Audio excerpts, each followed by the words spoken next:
Novarum de León XIII. Con lo cual, Rerum Novarum y Populorum Progressio, dos hitos claves de la moderna doctrina social de la Iglesia.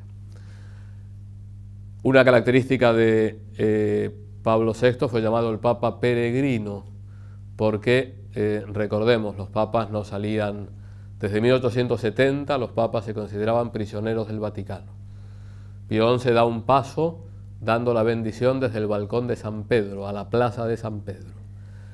En 1929 se llega a un acuerdo con Italia, se crea la ciudad-estado del Vaticano, se resuelve lo que se llamaba la cuestión romana, y el Papa sale a Roma, puede pasear por Roma, visita muchos lugares de Roma, e incluso va a Castel Gandolfo, que es salir de Roma, está a 20 kilómetros.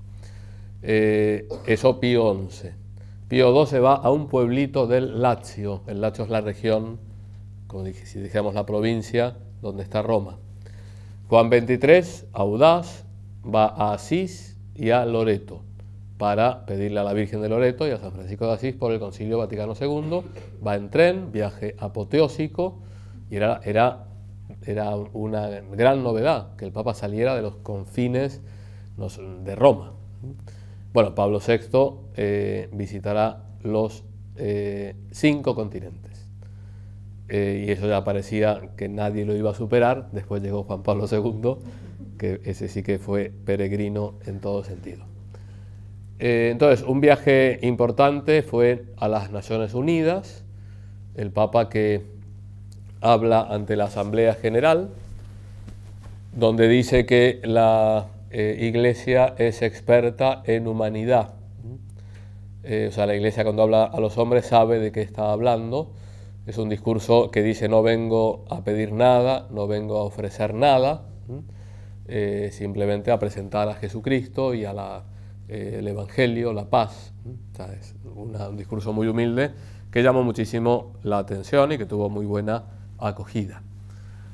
Entonces, en las Naciones Unidas habla ante el mundo, pero después va a la India a hablar ante millones de personas no cristianas. El diálogo, hay que dialogar con todos, también hay que dialogar con los no cristianos. Y va a Jerusalén, donde se encuentra con el patriarca Atenágoras, que era el patriarca de Constantinopla, la cabeza,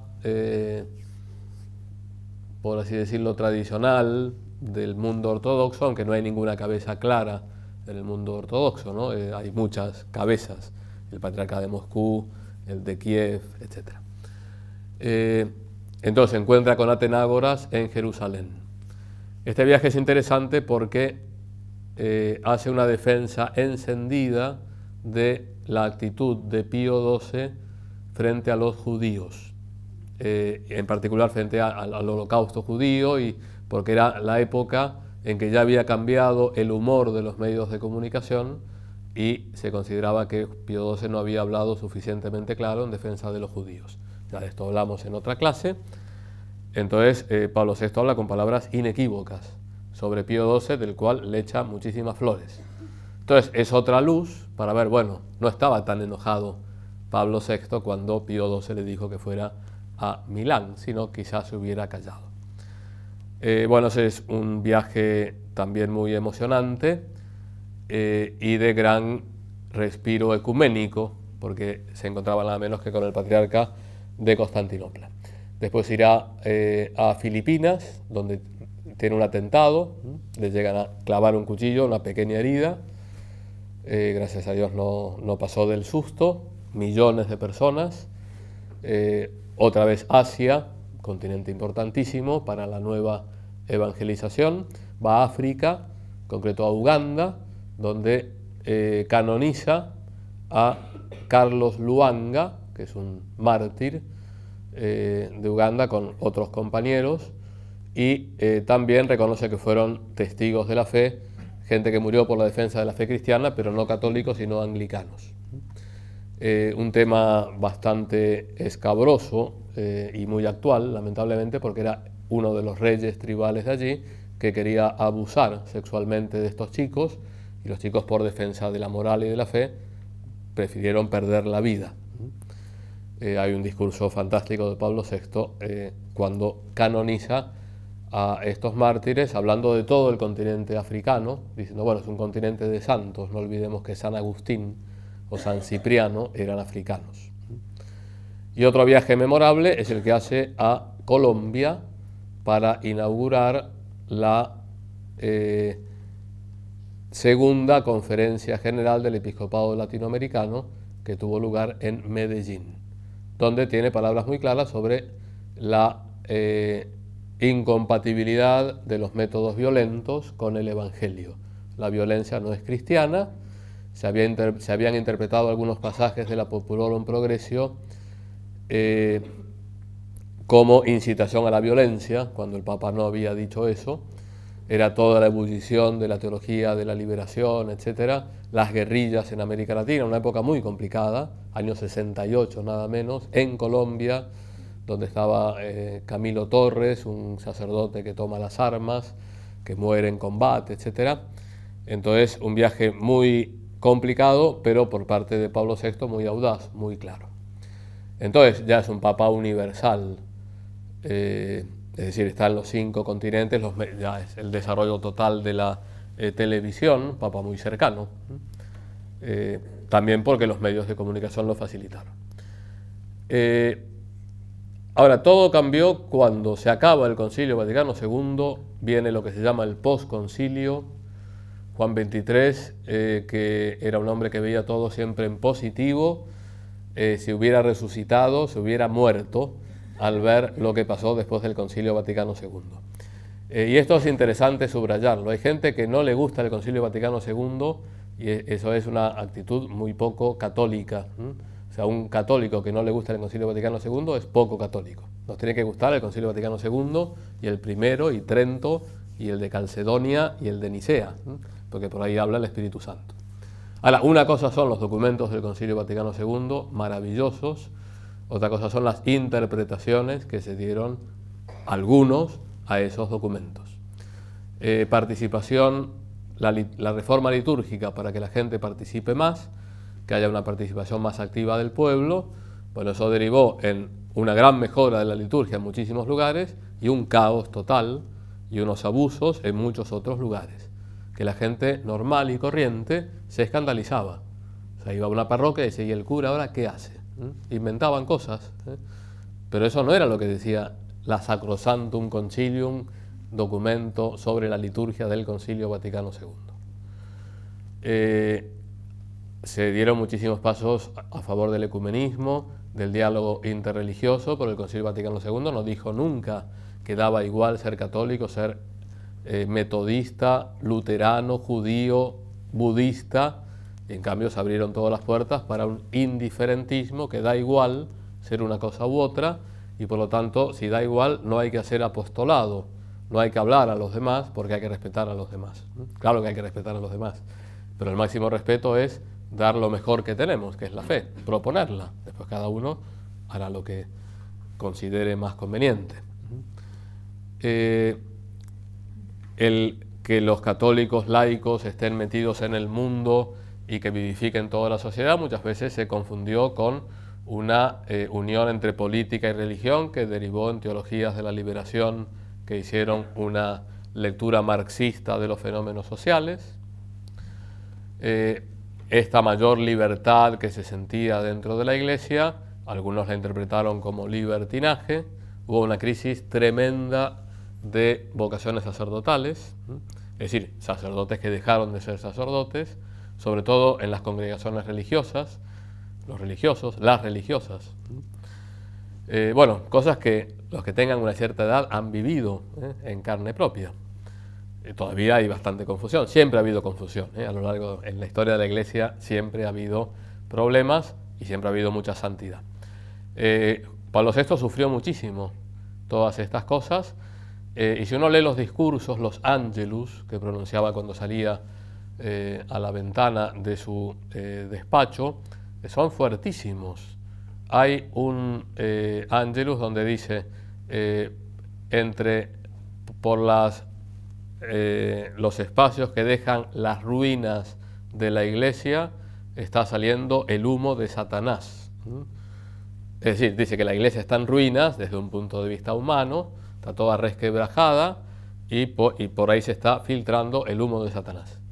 Esto no lo dice Pío IX, papa conservador, de derecha, etc. O León XIII, lo dice Pablo VI, el papa progre, el papa dialogante con el mundo, etc., ¿no? Entonces es interesante. Entonces, en el año 68 convoca el año de la fe, como convocó Benedicto XVI, y estamos todavía viviendo el año de la fe. Y ahí hay un nuevo credo, que el credo es el símbolo, o sea, el resumen de la fe de la Iglesia. Hay distintas formulaciones: el símbolo de los apóstoles, el niceno constantinopolitano, muchos otros a lo largo de la historia. Y entonces está el credo de Pablo VI, quizás el último gran credo, es un credo muy largo, credo del pueblo de Dios, que precisamente lo hace largo para aclarar toda una serie de cosas. Y Pablo VI dice, bueno, he convocado el año de la fe para que nos fortalezcamos en la fe y reafirmemos una serie de verdades, que Dios es uno y trino, que Jesucristo es verdadero Dios y verdadero hombre, que en la Eucaristía está Jesucristo con su cuerpo, con su sangre, con su alma y con su divinidad, que hay 7 sacramentos, que la Virgen es inmaculada y que es virgen desde su concepción hasta la muerte, siempre virgen, etcétera, cosas que parecen elementales y que en ese momento estaban todas puestas en duda. De tal manera que Pablo VI sufrió muchísimo los últimos años. Añadiendo a esto la encíclica Humane Vitae sobre moral matrimonial. Bueno, estaba, como está hoy en día, en boga todo el tema de la moral sexual, la Iglesia que no se adapta a los tiempos y todo el tema de la contracepción. O sea, ya se había inventado la píldora, etcétera. Entonces había grandes peticiones que Pablo VI aclarara la doctrina, si se podía o no se podía. Convoca a una serie de expertos, etc. Muchos expertos le animan a abrir la mano. Pablo VI sufre mucho interiormente, lo ve en la presencia de Dios. Hay quienes dicen que uno de los autores fundamentales de la Humane Vitae, que redactó la encíclica siempre la redactan muchas personas, después el Papa hace las correcciones y la hace suya. Lo que se dice ahora de la encíclica a 4 manos, ¿no? de Papa Francisco, Lumen Fidei, es una encíclica del Papa Francisco. Ahora, ¿quién escribió la encíclica? A mí me parece que el 99,9% Benedicto XVI, pero no existe Benedicto XVI, es decir, no es más el Papa. Dejó el trabajo hecho. El Papa Francisco, con gran humildad, dijo qué buena encíclica, y con esto completamos la trilogía sobre la esperanza, la caridad, ahora la fe, añade algunas cosas, pero la firma Francisco, es de Francisco. Entonces, ¿quién escribió la encíclica tal de Pío XII? No sé, pero es de Pío XII. Entonces, la Humane Vitae parece que participó de una manera muy activa Karol Wojtyła, de Cracovia.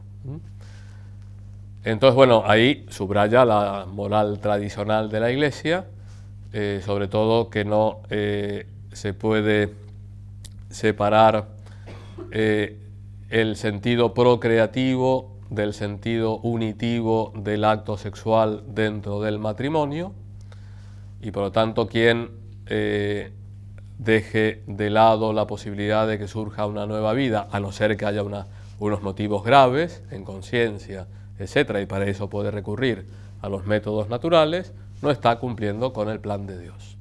Bueno, encíclica fantástica, valiente, contracorriente, políticamente incorrecta, y Pablo VI pasó a ser el monstruo, el nuevo inquisidor, el que ha cerrado las puertas del diálogo con el mundo, pero Pablo VI, cumplió con su deber.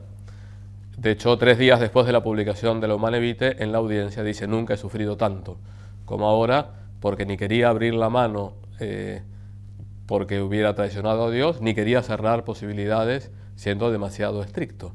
Con lo cual, es una encíclica muy medida, muy meditada, muy valiente, vuelvo a decir, que está en plena vigencia. Ahora dicen, la Humane Vitae. No, la Humane Vitae, el Papa Francisco no dijo, vamos a derogar la Humane Vitae. si lo dijera, entonces estaría derogada. Mientras no lo diga, la Humanae Vitae sigue en plena vigencia. Entonces, los últimos años de Pablo VI fueron muy duros, de mucha rebelión interna, y por lo tanto sufrió mucho.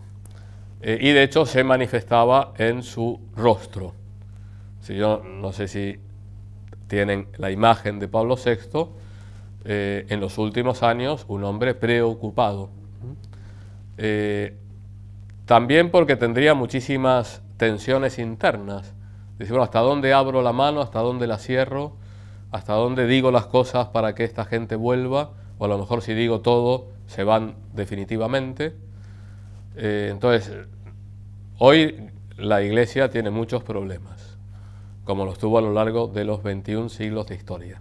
Pero me parece que el ambiente que hay es bastante distinto, es decir, es mucho mejor, me parece. Las cosas están más claras, las aguas se han serenado, seguimos en posconcilio hasta que haya un concilio Vaticano III. Pero bueno, desde el concilio de Jerusalén, años 50, cuando se reunieron los apóstoles, siempre estamos en posconcilio. Pero bueno, ya tenemos una lectura mucho más balanceada, pensada del Concilio Vaticano II. Los extremos caen mal, a todos nos chocan, y los extremos son los lefebristas y Leonardo Boff o quien sea, ¿no? Que se tocan, que se dan la mano en una interpretación sesgada de los documentos. Entonces, bueno, Pablo VI, mártir del tiempo que le tocó vivir. Alguno decía, fue un papa hamletiano. Hamlet, personaje de Shakespeare que está siempre dudando. A mí me parece que no hace justicia a ese nombre, porque supo ser fuerte, tomar muchas decisiones, pero a su vez fue una víctima de las circunstancias tan complicadas que le tocaron vivir. Entonces se muere el 6 de agosto del año 78. No creo que no fueron comparables, también cambiaron las épocas, pero si comparamos el funeral de Pablo VI respecto al de Juan Pablo II, bueno, queda el de Pablo VI, la gente estaba emocionada, etcétera, pero no fue lo que vivió el mundo con Juan Pablo II, también por las circunstancias históricas. Bueno, tenía fama de santidad, era un hombre de profunda piedad, de profundo mortificación, utilizaba mortificación corporal, el famoso cilicio, el que sale en el libro ¿cómo se llama? Ya me olvidé cómo se llamaba el libro famoso, el Código da Vinci, como si fuera una cosa tremenda. Bueno, Pablo VI, el papa progre de izquierda, abierto, etcétera, usaba mortificación corporal para identificarse con Cristo. Y de hecho, bueno, se comenzó el proceso de beatificación y el año pasado el Papa Benedicto XVI firmó el decreto de virtudes heroicas de Pablo VI, que es el penúltimo paso para la beatificación. Falta ahora el milagro, que supongo que habrá algún milagro que está estudiando la Congregación de la Causa de los Santos, con lo cual me imagino que dentro de poco tendremos a Pablo VI beatificado. Bien, hay personajes históricos que le ayuda el tiempo y otros personajes que no le ayuda nada el tiempo. Al pobre Pablo VI, sobre todo en sus últimos años, no le ayudó el caos de los años 60 y 70. A la muerte de Pablo VI, los papables eran el cardenal Siri, cardenal de Génova, y el cardenal Benelli, en Florencia, que eran como representaban las dos almas, una que subrayaba más la tradición, otra que subrayaba más la renovación. Pero son etiquetas y no responden del todo a la realidad. A mí no me gusta hablar de conservadores y progresistas, porque para ser auténtico progresista, es decir, para querer que la Iglesia progrese, tiene que conservar toda la tradición. Y si uno quiere conservar toda la tradición, tiene que dar paso a la innovación, porque la tradición es una tradición viva, no es una tradición estática, porque si no, viviríamos todavía en el siglo I. De tal manera que todo buen católico tiene que ser progresista y conservador, No sé si me explico. Son etiquetas que se ponen para referirse a distintas sensibilidades. Bueno, ni Siri ni Benelli salieron, sino que salió el patriarca de Venecia, otra vez, increíble, tercera vez en el siglo XX que sale el patriarca de Venecia Papa, primero San Pío X, después Juan XXIII y ahora Albino Luciani. No estaba entre los papables. Ya acabo, voy a hablar un minuto de este pontificado. Bueno, un hombre muy pastoral, que tenía un gran sentido catequético. Las poquísimas audiencias que tenemos de Juan Pablo I, duró 33 días su pontificado, hablan los niños y se entiende todo lo que quiere decir. Sus artículos que escribía en un diario de Venecia, que después los publicó en un libro que les recomiendo vivamente su lectura, es una delicia, se llama Ilustrísimos Señores.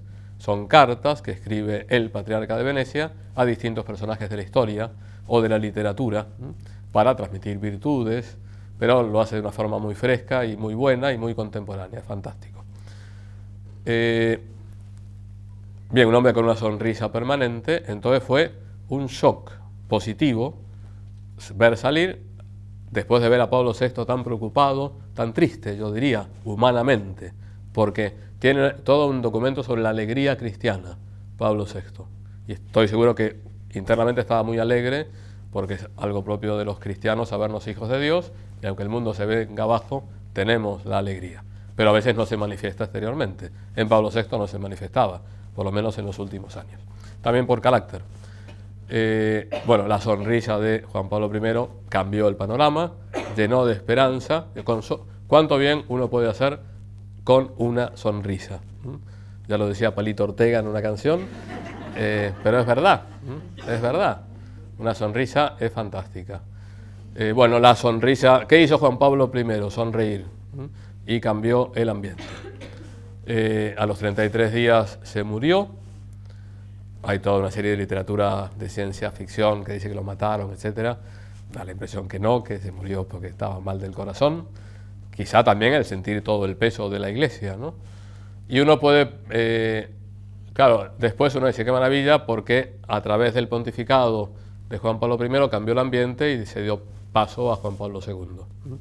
Pero el día que se murió, 29 de septiembre de 1978, uno no entendía nada. Decía, ¿cómo puede ser que Dios permita esto? Y sin embargo, Dios sabe más.